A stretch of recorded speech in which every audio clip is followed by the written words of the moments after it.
I glance down at my bare ring finger, sighing. This is a disaster. I mutter, imagining the years stretching out ahead. Is this what you want for me, Ben? I shout to the empty room, half joking but already picturing a future as the quintessential crazy cat lady, surrounded by way too many fur balls and takeout containers. Fast forward to girls' night at Nancy's place. Cozy, with wine flowing freely, low music setting the mood, and everyone comfortably sprawled across Nancy's plush sectional. I'm curled up in my favorite corner, holding my second glass of Merlot, while the conversation shifts from office gossip to the all-too-familiar relationship updates. So, how are things with Ben? Maria asks, tucking her feet under her and shooting me a curious look. Set a date yet? I swirl the wine in my glass, watching the deep red glint in the light. Oh, it's fine. He's stable. The word slips out, and even I can hear how flat it sounds. Nancy raises an eyebrow, giving me a look that's part sympathy, part disbelief. Stable? That doesn't exactly sound thrilling. I lean forward, lowering my voice even though it's just us. Well, I say with a wry smile, he's not exactly Mr. Adventure, if you know what I mean. Nothing like Alistair was. Nancy's eyes widen with intrigue. Alistair, the personal trainer? God, that guy was something else. I grin, memories flooding back. Remember when we got caught sneaking around the gym after hours? Everyone laughs, and I shake my head. But Ben?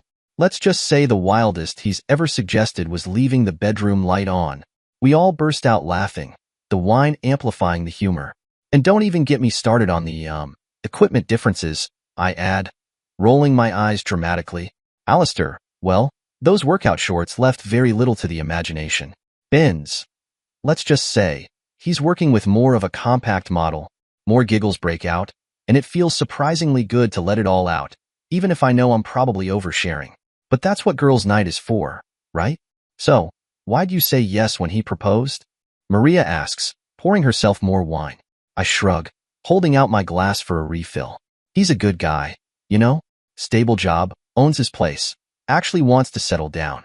And, well, I'm not exactly getting any younger. I take another sip of wine, trying to sound more confident than I feel. Alistair was a blast, but husband material? Not exactly. Sometimes, you just have to be practical. So, you settled, Nancy says, giving me that knowing look that digs a little too close to the truth. I wouldn't say settled, exactly. Even I can hear the waver in my voice. Okay, maybe a little, I admit, laughing it off. But that's what growing up is, right? Trading excitement for security. The conversation moves on to Maria's latest Tinder disaster, but my mind lingers on what I've just said. I'm not unhappy with Ben. He's sweet, he's reliable, and he loves me. Sure, our relationship lacks some of the adventure I had before, and maybe the spark isn't what it used to be, but that's just normal, right?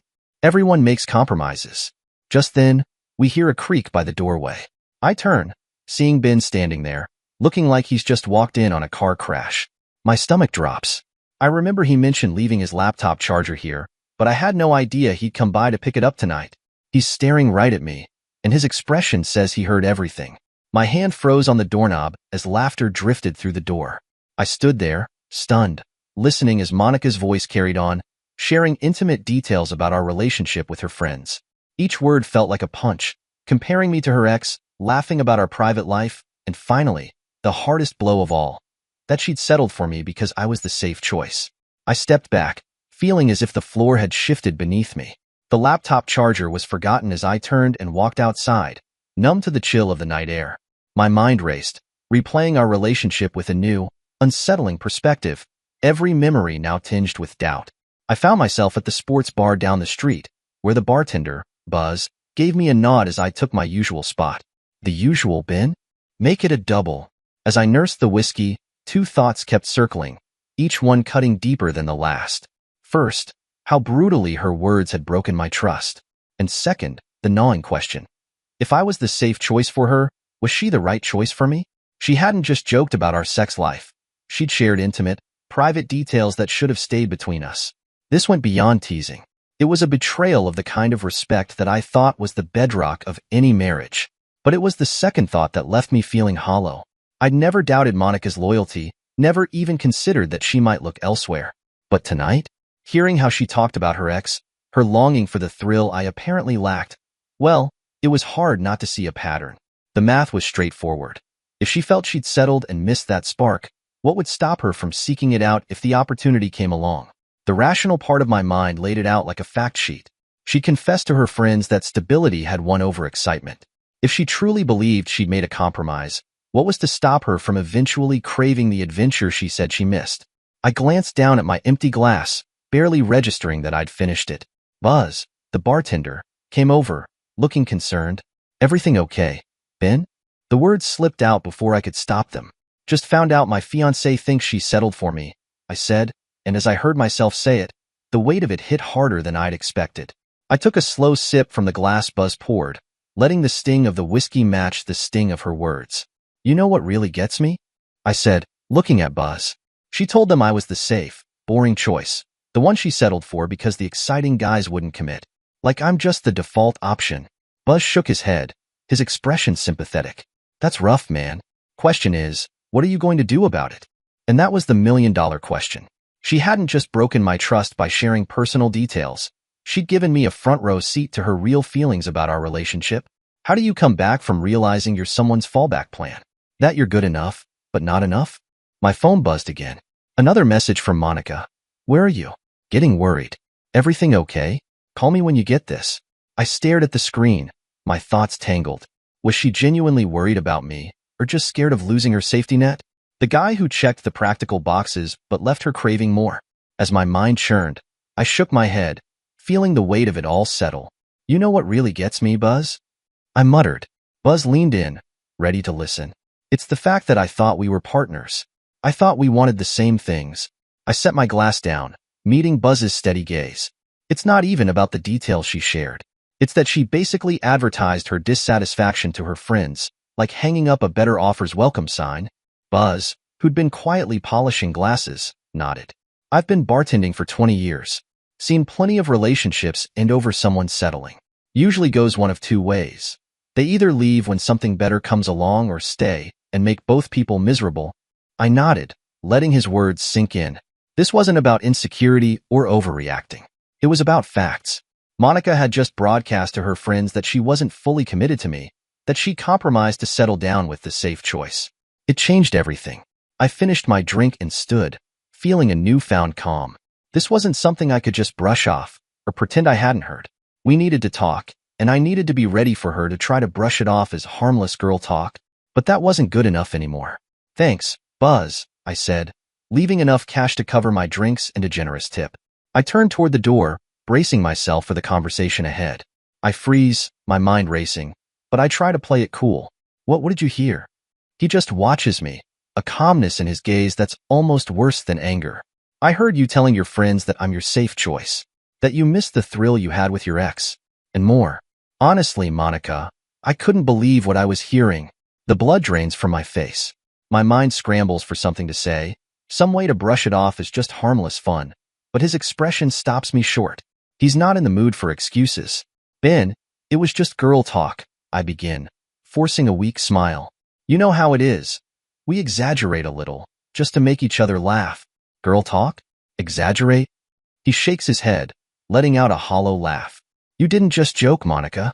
You basically told them you settled for me, that I'm the safe option because the exciting guys weren't husband material. You laid out, in detail, exactly why I don't measure up to what you really want. I opened my mouth to argue, but I know he's right. I was venting, but maybe it was more than that. His voice softens, but there's a hardness beneath it. If I'm the backup plan, Monica, I deserve to know. Because I won't be in a relationship where I'm just someone's safe bet. I looked down, a wave of shame hitting me. I never thought he'd actually hear me say those things, but now that he has, I realize the truth I'd been trying to ignore. I wanted stability, yes, but was that at the expense of my happiness? And what about his? When I look up, his face is set, like he's already decided something. His expression doesn't soften. In fact, he looks more resolute than ever, a calm I'm not used to seeing in him. No, Monica, I really don't think I do know what you meant by it. I feel my frustration bubble up. I was venting, Ben, just blowing off steam. It doesn't mean I don't love you or want to be with you. Everyone needs a little outlet sometimes, you know? But he shakes his head, his eyes unwavering. An outlet is one thing, but the things you said, he pauses, and his voice drops. It's like you see me as the safe choice, the compromise. And maybe you don't see it, but that's not exactly a foundation for a happy marriage. I let out a sigh, rolling my eyes. Are we really going to make this a deal breaker? Over a conversation you overheard? He takes a step back, almost like he's steadying himself. Maybe it is a deal breaker, Monica, because it's not just about what you said. It's about the fact that you actually feel that way. I open my mouth to argue, but the words don't come. He's never been this serious, this unyielding. And it hits me that maybe, for the first time, he's questioning us. He stands there, looking at me with those judgmental eyes. Fine, if he wants to approach it this way, I'll play along. If you're this insecure about a little harmless girl talk, maybe that says more about you than me. I bet your friends say way worse things about their girlfriends. Actually, we don't, he replies quietly. We respect our partner's privacy. Oh, please. I can feel my cheeks heating up. Don't act all high and mighty. Guys can be way worse than girls when it comes to locker room talk. At least I was just joking around with my closest friends. It's not like I posted it on social media. You really don't get it, do you? Get what? That you're being ridiculously oversensitive?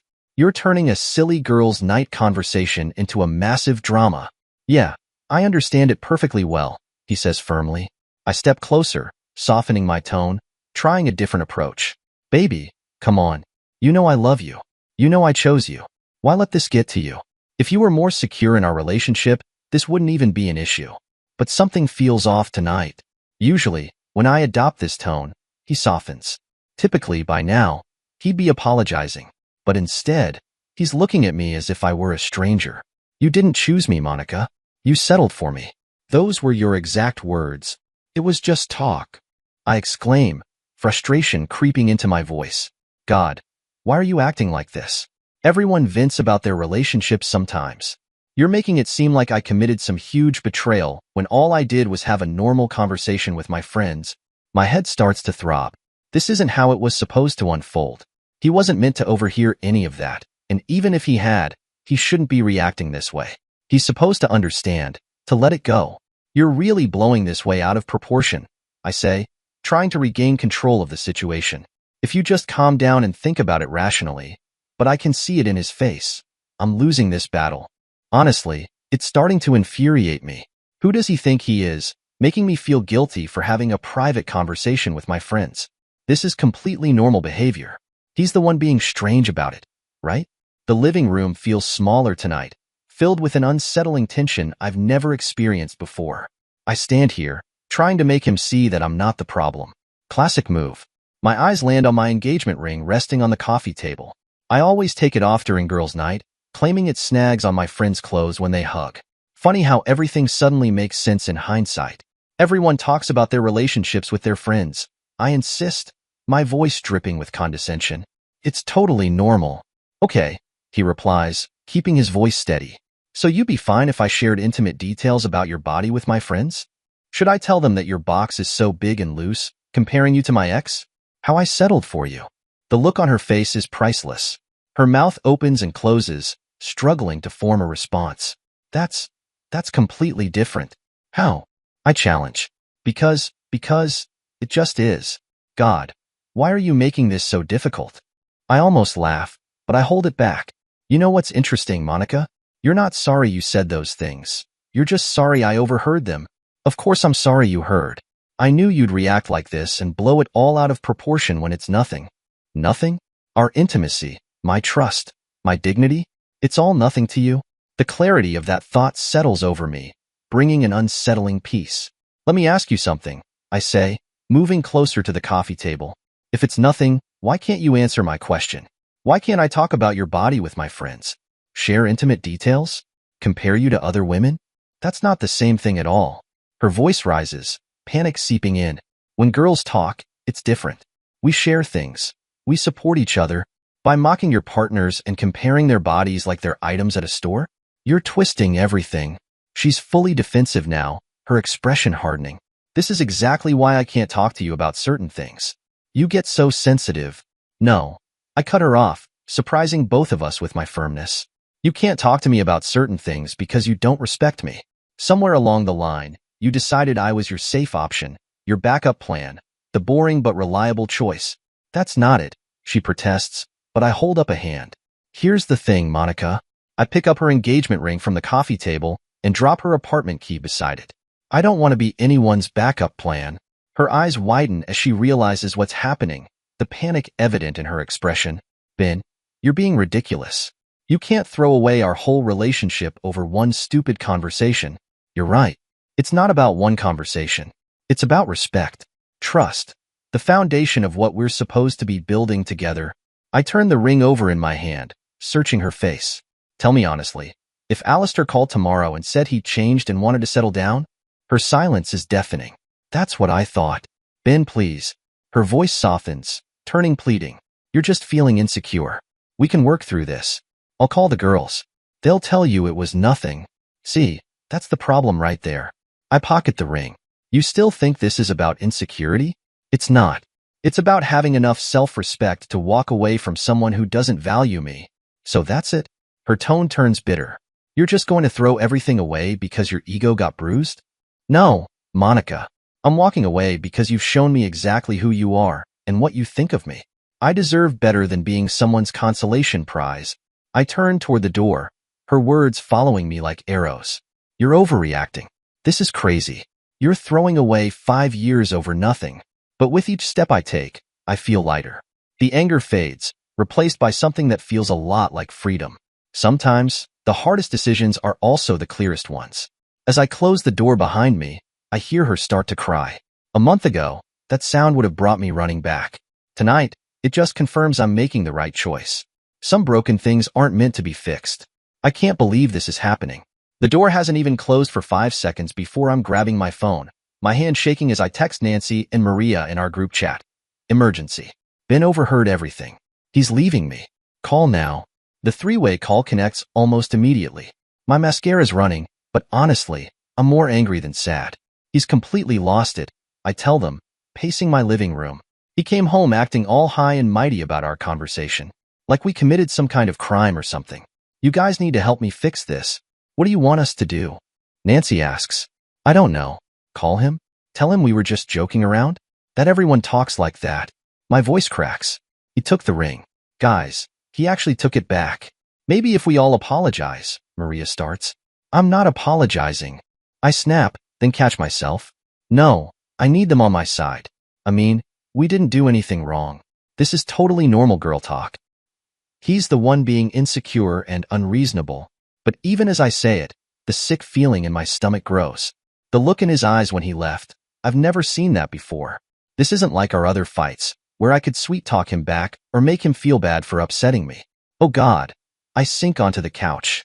Do you know how hard it was to get him to propose in the first place? Do you have any idea how long I worked on him? 6 months of careful hints. 3 months of leaving bridal magazines around. 2 accidental walks past jewelry stores. All that work, gone. All because of one stupid girl's night. Maybe he just needs time to cool off? Nancy suggests. You don't understand, I say, tears streaming down my face now. I'm 33. Do you know how hard it is to find a guy with a good job who actually wants to get married? Who isn't living in his mom's basement or carrying tons of debt? Maria tries to comfort me, but I'm on a roll. And the dating pool at our age? It's all divorced guys with kids or commitment phobes who think they're God's gift to women. At least Ben was. I stop, recalling his words. At least he was stable. Han, maybe that's part of the problem, Nancy says gently. If you're mainly with him because he's stable. Oh, don't you start, I snap. You're the one who asked if I'd settled for him. You're the one who brought up Alistair. There's an awkward silence on the line. This is a disaster, I mutter, staring at my bare ring finger. I'm going to end up alone, probably die alone in some apartment full of cats. Is this what you want for me, Ben? I shout at the empty room. For me to become some crazy cat lady? My phone buzzes, a text from Ben. I'll be by tomorrow to get my things. Please have them ready. No, no, no. I start typing, deleting, typing again. Should I apologize? Blame the wine? Make him feel guilty? Tell him he's throwing away 3 years over nothing? Girls, I say into the phone, I need you to hear me out. Tomorrow when Ben comes, I need you both here. We need to make him understand that he's overreacting, that this is just how girls talk. Monica, Maria interrupts, maybe we shouldn't dash. Fine. I hang up on them. Some friends they turned out to be. I storm into the bathroom, staring at my reflection. 33. The number taunts me. Sure, Ben wasn't perfect. Sure, maybe I wished he was more exciting sometimes. But he was supposed to be my security, my guarantee that I wouldn't end up alone. Stupid, stupid, stupid, I mutter, wiping my mascara-streaked cheeks. This isn't how it was supposed to go. He wasn't supposed to find out how I really felt. He was supposed to stay in his comfortable little bubble, grateful that someone like me had chosen him. Chosen. Settled for. Whatever. God. What am I going to tell my mother? She was already planning the wedding, and my younger sister's getting married in June. I can't be the single one at her wedding. I just can't. Dear listeners, please share your thoughts in the comments section below, and don't forget to like, share, and subscribe.